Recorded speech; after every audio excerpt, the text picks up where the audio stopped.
Michael மதன காமராஜன் படத்துல கமல்ஹாசன் பீம்பாய் பீம்பாய் அப்படின்னு சொல்லிட்டு கூப்பிட ஜெய்ஜாண்டிக்கா ஒருத்தர் வருவார் இல்லையா, அவரை பார்த்து நிறைய 90s 80s கிட்ஸ் பயந்தே போயிருப்பீங்க. நிறைய பேர் அவர் பண்ணக்கூடிய சேட்டைகளை பார்த்து சிரிச்சுமே இருப்பீங்க.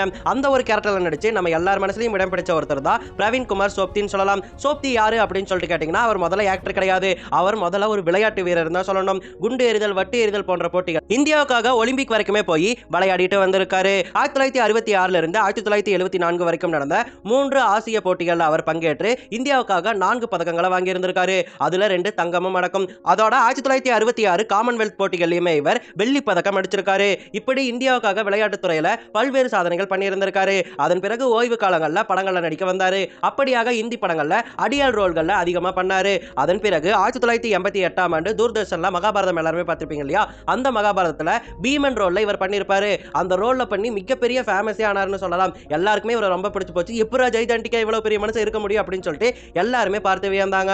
அப்படிதான் கமல்ஹாசனுமே வியந்திருந்தாரு. அதனாலேயே இவரை படத்துல நடிக்க வைக்கணும் அப்படின்னு சொல்லிட்டு இவரை கூட்டிட்டு வந்திருந்தாரு. இவருடைய ஃபேமஸ் கேரக்டரான பீம் அப்படிங்கிற கேரக்டருடைய பெயரையே மைக்கேல் மதன காமராஜன் படத்துல இவருக்கு பெயரா வச்சிருந்திருப்பாரு.